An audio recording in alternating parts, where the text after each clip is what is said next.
நாட்டின் கதவுகளை உலகம் முழுவதும் திறந்துவிட்டு எல்லோரும் என் நாட்டுக்கு வாருங்கள், எங்களுடைய ரிஷிகளுடைய பரம்பரை உங்களுக்கு அருள் செய்வதற்கு காத்து கொண்டிருக்கின்றது என்று வீர முழக்கமிட்டாரே, அதற்கு பிறகுதானே இன்று 1000 சுவாமிகள் வெளிநாட்டுக்கு செல்கின்றார்கள். அதற்கு முன்பாக யாராவது ஒருவர் சென்றாரா?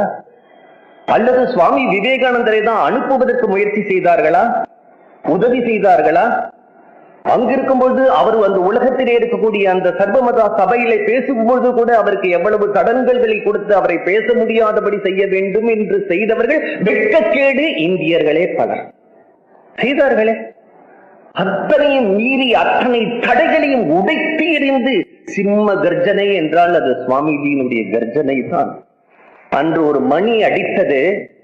அந்த மணியை சுவாமிஜி சொல்கின்றார், பிற மதங்களை சகித்துக் கொள்ளாமல் இருக்கக்கூடிய அந்த சகிப்புத்தன்மை இல்லாததற்கு இந்த மணி சாவு மணியாக இருக்கட்டும் என்றார். ராமகிருஷ்ணர் என்ன சொன்னார்? எவ்வளவு மனிதர்களோ அவ்வளவு வழிகள். God is infinite and there are infinite ways to reach him.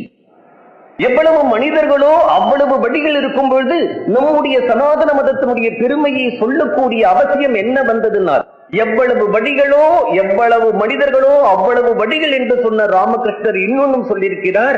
என்ன என்றால் யாருடைய நம்பிக்கையையும் குலைக்க கூடாது என்பதையும் குருதேவர் சொல்லியிருக்கிறார். Don't force the religion, don't compel the religion, don't criticize the other religion. எந்த ஒரு மதத்தையும் பரிகாசம் செய்யாதே, கிரிட்டிசைஸ் பண்ணாதே, கம்பல் பண்ணாதே. அதுதான் சுவாமிஜியினுடைய ஒரு எண்ணம். வெளிநாட்டுக்கு சென்ற போது அதுவரையில் வெளிநாட்டவர்கள் இருந்தவர்களுடைய நினைப்பு இங்கிருந்து சென்றவர் பிரச்சாரம் செய்தவர்களுடைய நினைப்பே எப்படி இருந்தது என்றால், அந்த நாட்டிலே குழந்தை பிறந்தால் முதலையில் வாயில் போட்டு விடுவார்கள். பெண்கள் எல்லாம் கணவன் இறந்த உடனே அவனை கொண்டு கணவனுடன் நெருப்பிலே போட்டு விடுவார்கள். பூரி ஜெகநாத கஷேத்திரத்திலே ரதோத்சவம் நடந்தால் அந்த ரதத்தின் அடியில் மக்களை எல்லாம் தேர் அடியிலே போட்டு உருட்டி விடுவார்கள். பாம்பாட்டிகளும் மூட நம்பிக்கைகள் உடையவரும் இருக்கக்கூடிய ஒரு நாடு இந்தியா என்ற எண்ணத்தை உலகம் முழுவதும் பரப்பி வைத்திருந்தார்கள் சில புண்ணியவான்கள். ஆனால் சுவாமிஜி சென்றார். இன்றைய சுவாமிஜிக்கு செல்வதற்கு முன்னாடி இருக்கக்கூடிய நிலை அப்படி. இன்றைய நிலை என்ன? இந்தியாவிலே நீங்கள் ராமகிருஷ்ணா மடத்திற்கு சென்றாலும் சரி, ரமணாசிரமத்துக்கு சென்றாலும் சரி, எங்கேயாவது ஒரு இந்திய சுவாமிஜி இருக்கின்றார் என்று சென்று நீங்கள் பார்த்தீர்களானால் அங்கு இந்தியர்களை காட்டிலும் வெளிநாட்டுக்காரர்கள் தான் அதிகமாக இருக்கின்றார்கள். அவர்கள்தான் நம்மை விட இந்த சின்சியராக இந்த ரிலீஜனை ஃபாலோ செய்கிறார்கள்.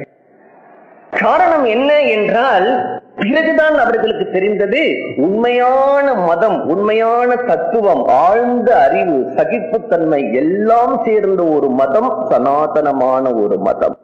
அந்த சனாதனமான மதத்தினுடைய பிரதிநிதியாக இந்தியாவிலிருந்து வந்து நினைத்து பார்க்க முடியுமா? வங்காளத்திலே பள்ளிக்கூடத்திலே படித்து